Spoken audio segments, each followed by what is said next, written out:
welcome to the Weird Teachers Classcast. Today he will be talking to you about answering questions. He will be talking to you about answering questions. I don't know what that means. Apparently he has ESPN and you will be sending him questions and then he will be answering them, which is very confusing because he's never shown any ability to read minds before, but apparently he can now. Maybe he was doused by gamma radiation or something. I do not know. What I do know is that I am awesome and you have seen nothing. You saw nothing. Nothing. Ah.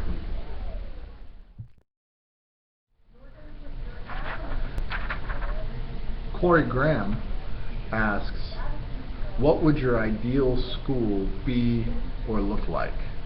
My ideal school would be a place of joy, obviously. I understand the need or the theory behind the need for fences, but my ideal school, not a whole lot of fences, just basic fences so the kids have something to kick the ball over and lose. My ideal school would be bright colors. We have a lot of really industrial looking schools right now. My ideal school would be bright. It would be nice. It would feel like a place that you would want to go. School should not look like work. School should not look like a place that some of these really new modern looking schools look a little bit like prisons or office buildings. And I don't want to work in a place that looks like a prison or an office building. Really nice big playgrounds, nice big fields, lots of space for the kids to play at recess and the kids to play at lunch. Classrooms would be a decent size. My classroom this year is really big, but it's a hexagon, and that number of walls messed me up when I got here. I want a rectangle personally, but I mean whatever. And then I like desks that you can move around, individual desks that I can make into groups and stuff. And it would be a friendly place. It would be a place where teachers work together, teachers are able to talk to each other, teachers pass each other in the hall and you stop and you say hi. And you don't always just talk about, have you met this kid? Do you know anything about this kid? But it's a place where you can talk as humans as well as teachers. Nice big library, nice computer lab, and then iPads or Chromebooks in every classroom, enough for every kid. Obviously we all want one-to-one, but there's so much cool stuff we can do with tech now. I really want that. How nice would that be? They could be working together on like Google Drive or something, really strong network. I would want an admin, actually exactly like the admin I have this year. My admin this year is amazing. She's a rock star and I want one just like her. I would bring her to my school. It would have a lot of the people that I know on Twitter, because the teachers that I know on Twitter are amazing, and they would be great to work with. We would have a lot of fun, and it would sound like laughing. There would be lots of laughing at my school.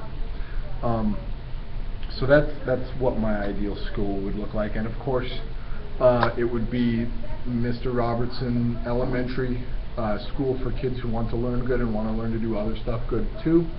And our mascot would naturally be the Mr. Robertsons. Go fighting Mr. Robertsons. Samantha Bates from Tennessee asks, do you ever have trying students? Oh, master of class management. Do you use any hair products? If a student asks, am I your favorite, or who's your favorite, or some such, how do you answer it? Lots of questions, Sam. Do I ever have trying students? Of course I have trying students. Everybody has trying students. The purpose of a trying student, or what you need to do with a trying student, is you need to try to find how to connect with them. You need to try to find how to link up with that kid, because there are always going to be kids that you want to pick up by their ears and hold until their ears or your arms come off. And you need to choke that down, and you need to remember that it's not a personal issue. This student is not doing this because they hate me, even though sometimes they might say that. They're children and they don't understand that. And you need to find a way to empathize and find a way to connect. And it doesn't work all the time, and it doesn't fix everything all the time, but it can fix things. It certainly can help, and it'll help your head. Do you use any hair products? I do. It's the little green jar of hair stuff. It's like surf hair or something. I don't know. It's nice though, right?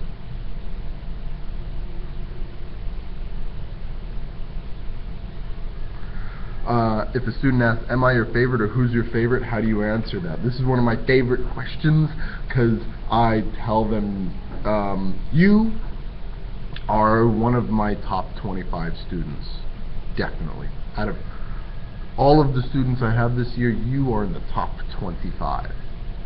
And they're like, yes! We have 25. Hey! This question comes from a CM. There's no name, just a CM. It says, what's wrong with you? Why are you humans so weak and pitiful? CM. Why are you humans so weak and... Really? Really? You're such a pain. This question is from Paul Pichusky. I think I got his name right. I'm sorry if I didn't. He wants to know, what decision or situation do you regret, and how did it help you grow? I think we all know that I've never made a mistake in the classroom, and I don't regret anything because I started perfect. Of course not. I think I've made a ton of mistakes. The biggest mistake, one mistake that I really regret is my discipline was really bad, especially at the beginning, and I talked about this in another question, but I really did take things personally that the kids were doing, and I didn't know how to handle behaviors. I'm so frustrated, and I'm kind of a high tension person anyway. Like, I feel lots of emotions, and I feel them very strongly. I do very little, very low. Everything goes to 11. And when I was really early in my career, I would shout more than you're supposed to, than you should. I would, my disciplines were just ridiculous. You guys don't want to listen? I'm going to sit at my desk and whatever. Like, that doesn't help you. It was terrible stuff. And through that, I learned through reflection, these things aren't working. This isn't changing my class. This isn't helping my kids. And those mistakes, those terrible discipline decisions, I feel bad about still. I still think about some of those kids in some of those classes, and I want to find them and be like, I'm sorry. Were you okay next year? The next year, were you okay? Did you learn anything with me that you needed? Because I don't think you did. I don't think I taught you what you needed to learn. And you still feel that, but I use that going forward, and I still feel, this is the end of the school year, and I still feel with some of these kids like, oh man, I did not teach you everything that you need to know, and you need to come to me on the first day of school next year, and I'm going to pin a little note to your shirt that says, Dear 4th grade teacher, I'm sorry. I did what I could, and it wasn't enough yet. I will take them back if you need me to. So those are the things. Really the discipline stuff, and then really early, not even knowing how to teach. Because really the school stuff helps, the stuff you learn in university, student teaching helps, but once you have your own classroom, that's when you really learn that kind of thing. This question comes from Mark Taguchi. He says, he's got a bunch of questions. Why is MSU does hate pie? MSU a communist? What's M's wrongs with the Yamaha's VMAX? MSU metal? And did you likes the Doomstars Requiems? Well, Mark, I do hate pie because I'm a communist. The Yamaha VMAX is an ugly, ugly, ugly, ugly, ugly motorcycle. metal. And I do like the Doomstar Requiem. He's of course talking about the new Metalocalypse hour-long special that's all opera, and it's amazing. I haven't seen it, but I have the soundtrack, and the soundtrack is ridiculously good. Issem's metals. Thanks. Alright, our next question is from Paul Kopp. He says, what's your best advice for new teachers? Now, of course, Paul's a big fan of the Classcast, and he knows that we did episode 1 kind of about that. But my best advice for new teachers is to steal everything and to hold on to your confidence, because you're gonna suck a lot, probably. And you need to believe in yourself, and you need to believe that you have the teaching gene and you can do this. And sometimes it's going to be really hard, and sometimes you're not going to like it, and sometimes you're going to feel like, I'm faking it and everybody knows and they're going to come and take my class away. And we all feel like that, and we all felt like that. So new teachers need to find a mentor, preferably one in your school, though the internet is a great place. You can find a mentor on the tweet. And you need to ask and ask and ask and ask and ask and ask and ask and ask and ask for help. Because that's what veteran teachers are here for. Veteran teachers are here to help you.